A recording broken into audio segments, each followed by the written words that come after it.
great night, great day. We are going to the live RBLR Bulls.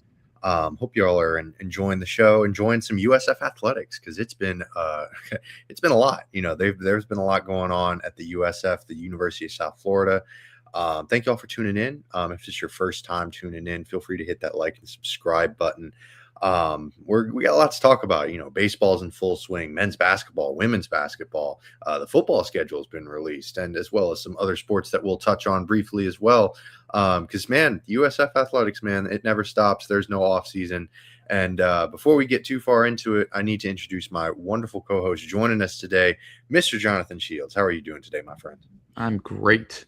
No complaints whatsoever. USF has just been rolling, specifically in men's basketball, which I'm excited to get into. But yeah, it's almost March. Indeed it is. Yeah, the next time we'll be talking, it'll be March. So, March Madness right around the corner. Real exciting time. I mean, I know you're a massive fan, Jonathan, and I'm real excited for it to begin. But we'll get right into it because, man, there's a lot to talk about. And men's basketball, they're cooking, man. They took a massive W against Memphis last Thursday, 87-66, 21-point margin of victory. The largest margin in that series history. Every time USF has played Memphis, this is the biggest they've won by. And man, it was another just ho-hum monster game for Isaiah Nelson. 17 points, 14 boards, 17th double-double on the season, and he even recorded his 200th career block. So that was kind of fun. Wes Ennis and Joseph Pinion. Oh goodness, I think it's Bradley Pinion. He had 19 points, getting him confused with the Bucks punter. Yeah, about to say that's the punter. yeah, I was gonna say Joseph's the punter. Oh man, his dad follows me on Twitter, likes a lot of my tweets. So shout out to him. But he had 19 points. Wes Ennis had 20 points, and also went 9 for 9 from the free throw line. So a lot of really excellent performances across the board from the usual suspects. Jonathan, man, Memphis was supposed to be like the favorite going into this season in the American Conference, and they have not had a great season. So is there a lot to take away from this other than just USF's really freaking good, or how disappointed are you in Memphis too? I mean, definitely disappointed in Memphis. I mean, this year they've played Ole Miss, Purdue, Wake Forest, Baylor, Louisville, Vanderbilt, Mississippi State, all in the non-conference. Right. And they did not win any of those games. Right. So, I mean, but the thing is, they've always scheduled hard. Like that's the thing with Memphis. They were kind of like a little bit of Gonzaga, playing a weaker conference, but playing those, kind of big time teams. Like last year they played Missouri. They beat UConn. They beat Michigan State. They were in Maui, before the Players era, which was the biggest kind of preseason tournament. They beat Clemson. They beat Ole Miss. They beat Virginia. So they've always kind of played, and they're going to continue to play these high-powered kind of schedules because they frankly have the NIL budget in order to field more competitive teams than the average. But they're not as good as USF this year, and that's because of a multitude of reasons. But one, I mean, he already mentioned Nelson. I mean, he was fantastic, and there's just been a lot of love going USF's way, and rightfully so.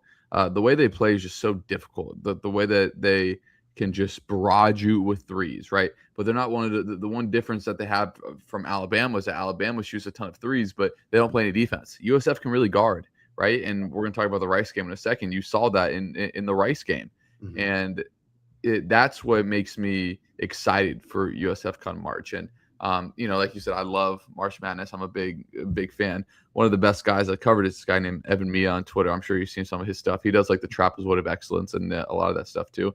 He released a metric, and it was like what teams are most likely to be underseeded come March. So it was like Florida was on there, Michigan was on there, ironically enough, even though they're going to be a 1 seed. That's just how good they've been. And USF was one of the teams. And USF is going to be a 12 seed if they make March Madness. It was like their profile is more of a 10, 11 seed, right? Or a little bit higher. And that just shows how good USF's been. This isn't just an eye test thing. For those you computer junkies out there, analytic junkies, that I'm part of in some capacity, I mean, they passed that test too. We've talked about their KenPom ranking, right? We've talked about their offense, defense efficiency, and how good they've been. And they're just rolling right now, man. And the fact that they're starting to get national attention. And I don't know about you, Carter. I saw USF posts from like 5 different accounts that I follow between Twitter and Instagram. Just about, oh, don't sleep on USF. I've been awake on USF since December, so I'm excited to hopefully. First of all, they got to get there because if they lose in their conference, they're not going to get an at-large bid. It's just as unfortunate as it is. So they got to take care of business in Birmingham, right? That's the conference tournament is. That seems right. I believe so. Yeah.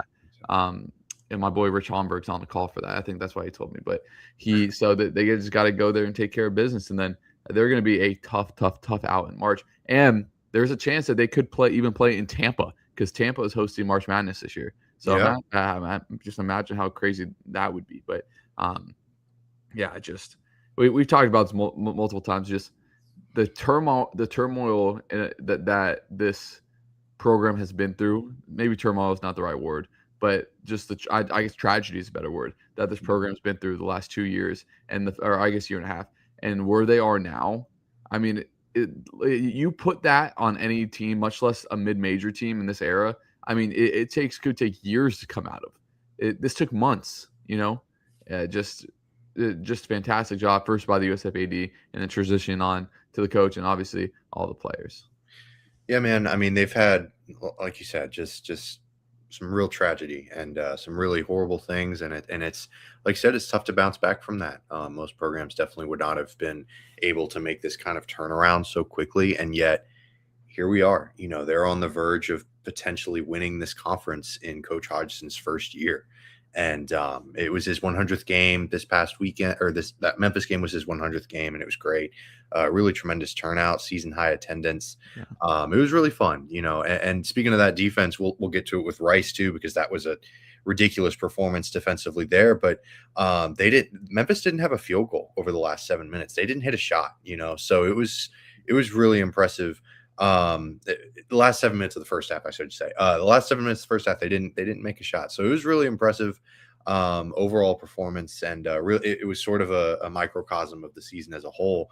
And yeah, like you said, all the metrics, the advanced analytics, whatever you want to call them, they love USF too, because not only is USF winning these games, they're winning them by a lot.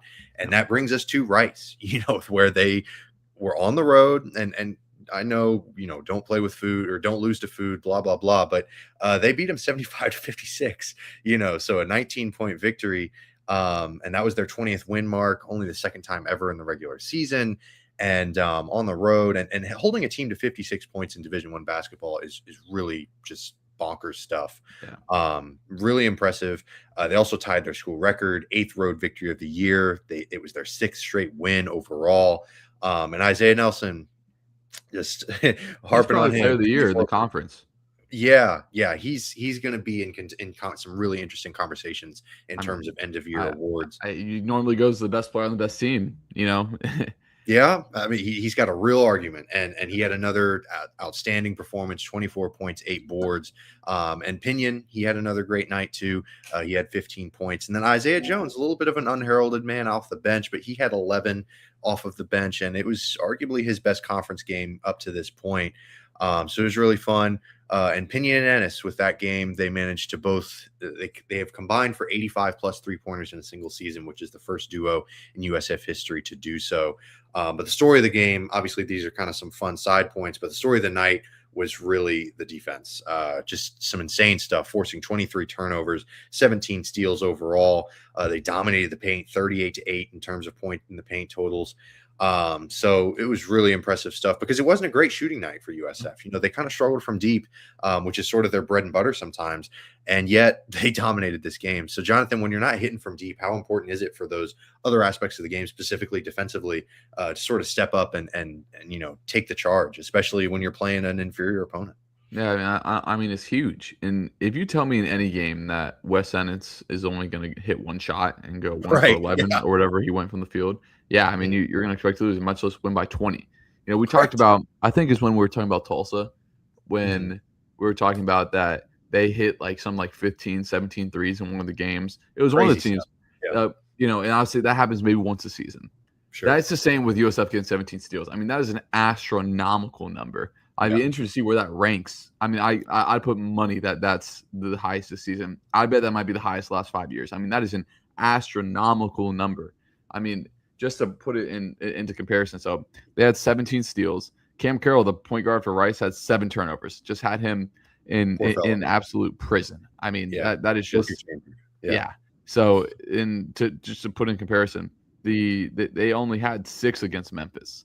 So, that's about that's a crazy number. Crazy number. Yeah. I went back to that box score. I completely forgot Aaron Bradshaw was on Memphis. He was a former literally he's like a top 5 recruit, just to prove the Memphis kind of NIL budget that they have. But I mean, yeah, USF can win in so many different ways. And, we're not talking about obviously like a Michigan or a Duke or a whatever that's in the top of the rankings, right? We're talking about what USF right now. I bet that USF is the best outside of Gonzaga and probably St. Louis is the best mid-major team out there. I would take them over Miami, Ohio, who's undefeated right now. And if they play head-to-head on Core, I would take USF. And, outside of St. Louis, who's going to be like a 7th seed in March, and Gonzaga, who was obviously not really a mid-major, USF is right there. So I wanted to go look. So USF's defensive rating, according to KenPom, is 54th. So, again, it's not like the greatest ever, right? But if you look at other mid-major teams, they're one of the top 10 best in that department. But again, we're talking about defensive rating. That's higher than Cal, who's currently the last team on the bubble right now in a lot of brackets. Indiana, who's again on the bubble and the last teams in. Ohio State in that same bubble territory. Wisconsin, who beat Michigan this year. Okay, Wisconsin, who not only beat Michigan, has a lot of big-time wins. Alabama and Georgia, who are both going to be in the tournament. And that's just right in the same vicinity. I'm sure I could keep scrolling and find more. So that's a huge accomplishment from a team that, frankly, does not has half of the budget as some of those schools. And it's silly we even have to talk about budget and that stuff in this era of college sports, but it's a real thing. LeBaron Philon's getting paid $2.5 million to play basketball right now at Alabama. So I guarantee you, if you combined what Nelson, Ennis, and Pinion are making, it's not even near $2.5 million from USF. So it's just they can beat you in different ways. Obviously, the volatility with the threes, but the fact that if they need to, they'll sit down and guard you. And that's the thing that I love, and that's the reason why I believe that they can win a game in March if they make it there. If I'm a 5 seed, I would be pissed if I saw have to play USF. I would. Yeah. I don't know exactly who's going to be on that 5 line, but I think Louisville's more of a 4. But let's say Louisville gets a 5, and I see you have to play USF. I mean, I'm infuriated, right? I want to go play Portland State or, Marshall or some school like that. But yeah, I mean, I don't have enough good things to say about the job that USF's done this year. And who knows, they're doing a good enough job where their coach, they might have to look for a different coach next year, because I guarantee you that this coach will get at least calls to get interviews and maybe even offers from other schools. But USF is in a unique position where he can kind of wait for his job, if that makes sense. Yeah. So I know he's a Syracuse alum, I'm pretty sure. I know he was with Alabama, and Syracuse might have an opening. That might be one where you're a little bit worried. But let's just say, for example, like Providence comes open, right? Providence is technically a step up. And who knows? He probably wouldn't take that job because he wants to wait for his job, and USF's in a good position to continue to compete. And and that's just more of a credit to USF than a detriment to this coach that potentially wants to leave. Again, I'm just pulling that out of thin air. I haven't heard anything that he's going to leave or anything. But when you're this successful at a mid-major, and he was really successful at Arkansas State too, it's just kind of the natural possession for a coach like that. So we're interested to see what happens with that. But I'm more interested to see. Honestly, the next few games. I won't say this. USF is 1 win away from winning the regular season, or at least collecting a share of it. Yeah. After that, the rest of the regular season, frankly, doesn't matter, because they could lose the next 3 games. As long as they win their conference tournament, that's all that matters. So I'm sure that's kind of reiterated. You don't want to take any game more lightly or whatever, but you're going to be playing against some desperate teams in the conference tournament, and USF's got to have to meet that desperation.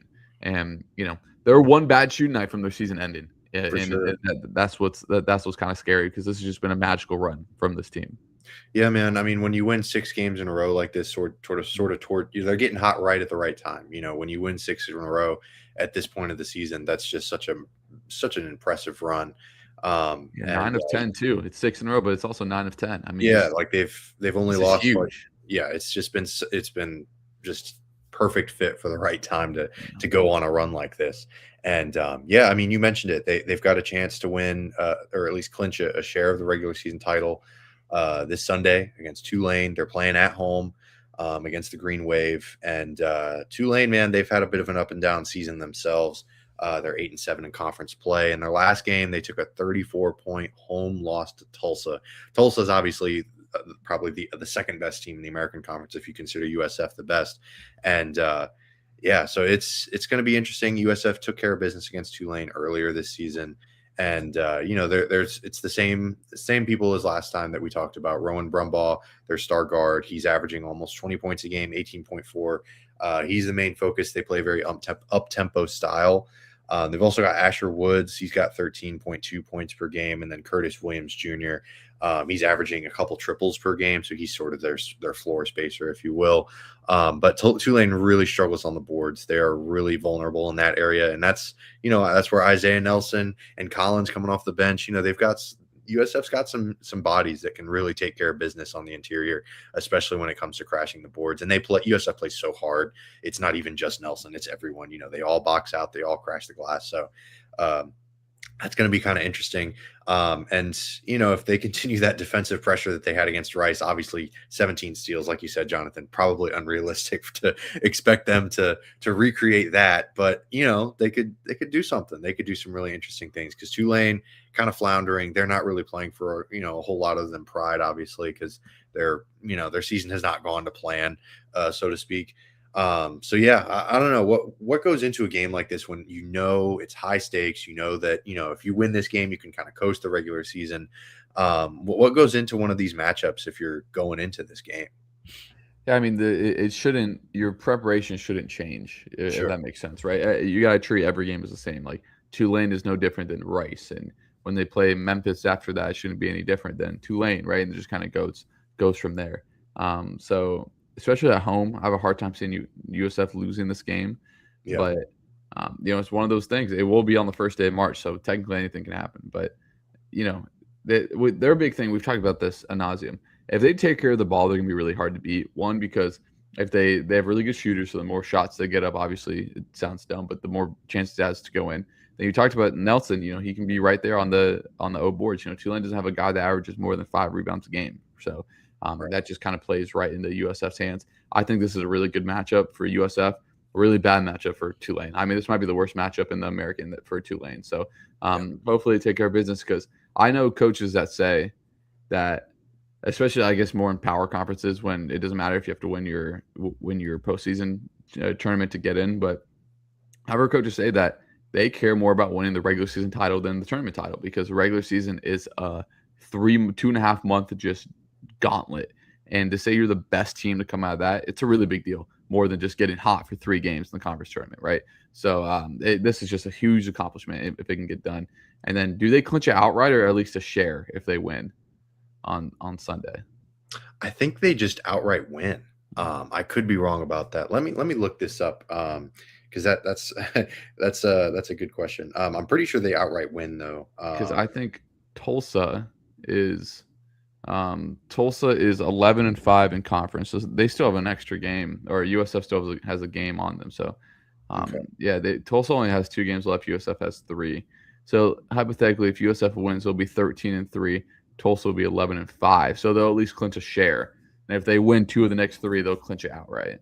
And that was with Tulsa and Wichita State both having to win out. Right.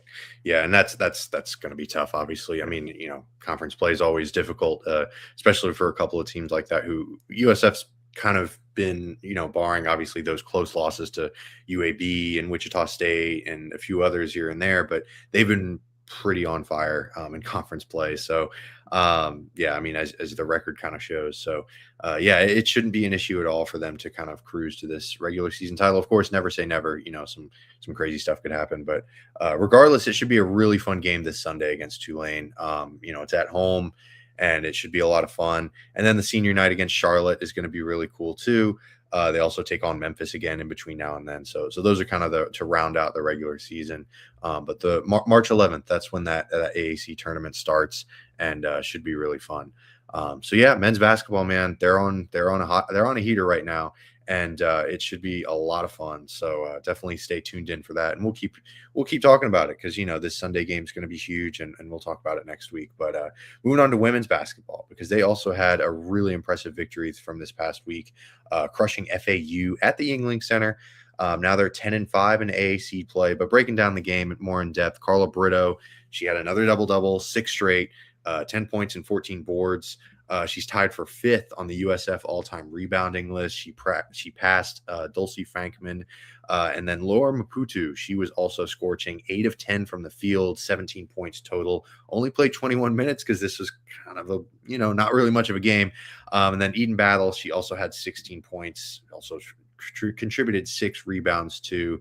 And it was really impressive, just a defensive effort, holding a team to 55 points and just 20% shooting from the field from FAU in the first half. Another 7-minute field goal drought, kind of similar to the men's team. And they also shot a conference season high 53.6% from the floor. USF did, dominated the boards 42-29. So it's really, really nice job by this USF women's team. 12th time in 13 years that USF has now reached double-digit wins in the American, double-digit conference wins. That's something to celebrate for sure. So it was really impressive. I know USF's kind of had this bubbling rivalry with FAU. So I guess, barring UCF, which obviously they left the conference, I guess this is kind of the closest thing you'll get to a rivalry game for a lot of these programs. So what goes into a sort of a heated rivalry, and when you can kind of take care of business like that by a 20-point victory, how good does it have to feel moving forward for the rest of conference play? Yeah, I think it's a kind of a compilation of a few things. Like, obviously being a rival is always a huge deal, right? But getting to the double-digit conference win, like you mentioned, is pretty big. That's the biggest deal. That's a big deal. And they are now tied with Tulsa for 4th in the conference. They're technically sitting at 5th right now. And look, Rice has already clinched the conference. They're 15-0. We've talked about USF played Rice close twice. Yeah. It's really hard to beat a team 3 times. So, if I'm USF, I would hope to get maybe that 3 seed so you don't have to play Rice until potential conference championship there. But look, they have to start playing their best ball now, and I think that they are. They've won 4 of their last 5. Their only loss being a really close one at Rice. So obviously we're going to talk about they play North Texas coming up, who is right ahead of them in the American. I mean, this is a huge game. If they North Texas is 11-5, we talked about the USF having 10 wins, and then they play Temple and then Tulane. So both who have very far sub 500 records in the conference. So if you beat Tulane, you really put yourself in a position to maybe be the 3 seed, definitely I think the 4 seed in the American tournament, and then you just kind of go from there. So there's a lot of things to really be excited about with this team, because I really think they're playing some of their best basketball of the year right now. Yeah, it's similar to I hate to keep comparing the 2 basketball teams to each other, but they're having really similar seasons. Obviously, men's a little bit better, but they both have new head coaches, and women's, the head coach, Jose Fernandez left for the WNBA, I don't even remember, 2 weeks before the season. It was real tough turnaround. So the fact that they've still managed to have this sort of season is really impressive. Obviously, a lot of talent there, so that's not really a surprise. But at the same time, having the coaching turnover right before the season, definitely not something that you can sort of plan for. And yet they've still come around and had a really tremendous season. Taking care of business, man, going 10 and hitting that double-digit mark again. It's really, really cool to see that happen, because obviously Coach Fernandez just kind of built this culture of success. And Coach Baxter, Coach Woods Baxter, she stepped in as the interim, quote unquote. And I'll be interested to see, because this has been a really tremendous season. Maybe they decide to strip that interim title and just make her the full-time head coach. That would be tremendous. It would certainly be well warranted, very well earned. So we'll see how that story develops, and we'll see how the women's team continues to play this season, because they've had a really good one so far, and it would be no surprise to see them continue that success. But shifting our focus now to football, because they released their schedule officially, and kind of a fun way. They did sort of an arcade style thing with their release on social media. It was kind of cool. We've seen a lot of the NFL does this a lot. I think the Chargers are sort of at the forefront of it. The social media team gets creative with how they release schedules, because it can be kind of a boring thing, just releasing a list of teams that they're playing. So they try to get fun with it. And so going through just list by list. FIU, they start the season out September 5th against FIU at Ray J. Then they head to Army. Then they play Delaware State at home. That's their FCS opponent. And then they head to Bowling Green. That's the team that they scheduled. If memory serves, that was UTSA, I think. But regardless, they were supposed to play Alabama in their non-conference game. No, I think you're right with Bowling Green. Yes, it was Bowling Green. Okay, cool. So they're headed to Bowling Green for September 26th to replace that Alabama matchup, which kind of sucks. It would have been fun to see them take on the Crimson Tide. But then they head back home for Temple. They start out conference play, and then they head to UTSA. Then they play Kent State at home. Kent State, infamously, shall we say, I believe they went 0-12 2 years ago. This past season, I think they snuck in a victory, but not great. Then they have a bye. And then they have UAB at home. They take on the Blazers, and then they head to ECU. This is where it really gets tough. They have ECU on the road, Memphis, and then at Florida Atlantic, and then they finish off the season against Tulane at home. That's a really difficult stretch to finish out the year because ECU, Memphis, FAU, and Tulane are all expected to be pretty good. They kind of backloaded the schedule a little bit, which can be kind of frustrating. But did you have any initial thoughts looking at the schedule as it was released, Jonathan? Yeah, we talked about this when they announced like home and away. They get a lot of their big games at home. Right. So obviously Tulane at home, Memphis at home. So those are kind of the two I'm looking at. But yeah, you mentioned all at the end of the year, and now in all of college football, each team only gets one bye week, just the way that the schedule shook out. So every team only gets one bye. So it's going to be really crucial for USF to get out to that good start. I'm not going to say that you can like afford to lose a game, but if you lose a game and then lose to Memphis, right, it just kind of throws things off a little bit. So I think they got a favorable home schedule, and then it just really kind of favorable for USF in that regard, because you're going to play the conference teams. It is what it is. It's not like you're going to dodge Memphis, Tulane, and I don't know how good North Texas is going to be this year because they were good last year, but they lost their coach, quarterback, best receiver, all that stuff. But exactly. So I think there's always kind of a new team that emerges in the conference every year. So we'll see. So it's like, for example, ECU just could be valid this year, and all of a sudden you're looking at that game right now at ECU November 6th as, oh, that's not that bad. But USF UCF could have 9 wins by then, right? And now you have to go to one of the Carolinas in November when it's a little bit colder, and all of a sudden that game kind of looks tricky. So yeah, it's definitely interesting for sure. Yeah, man, it's brutal. So it's kind of tough that it ends that way. But at the same time, I wanted to float this idea by you because there have been some discussions. There's talk of them going undefeated because, my goodness, there aren't too many games that you look at in the schedule that you think, oh man, there's no way they win this one. Like last year, the Miami game was always going to be tough. The Florida game, frankly, I didn't, obviously the Florida upset, and even Boise State was a tough one too. So it was really interesting to see this schedule come out, the kind of contrast in non-conference play specifically. How much credence do you give those conversations? Or are you kind of like, what are you going to do? It's too early. Let's see what happens with spring ball. Yeah, what we hear going into fall camp. But it's really hard to go undefeated. It is really hard to play well for 12 straight games and 13 straight weeks and all that stuff. So I'll wait till spring ball where I see Coach Hartline and his crew kind of have a full spring and then part of the training camp together to kind of see what's going on. But it's not out of the realm of possibility. I will say that. Yeah, no, I mean, there are definitely some potential pitfalls that could come with a brand new coaching staff, so many new players through the transfer portal and whatnot. And yet they have so much talent, and they're in the American Conference, which, USF, they finished near the top, obviously not, in the conversation that you would have liked, but I think there's a lot going for this team. They've got a lot of talent. Michael Van Buren, I'm really excited to see him go to work. And they've got all that talent defensively with Pup Howard. I mean, they've done a really tremendous job of retooling this roster after Alex Golish left and kind of took a lot of the players that they had with him to Auburn, which is fine. That's how it be in this era of football. But a lot to talk about, a lot to break down, and we'll break it down a little bit more as the offseason progresses into the summer, because like you said, spring ball is still around the corner. There's a lot to take away from those practices and the games and whatnot. So we'll talk about that quite a bit. But anyways, moving our attention to softball.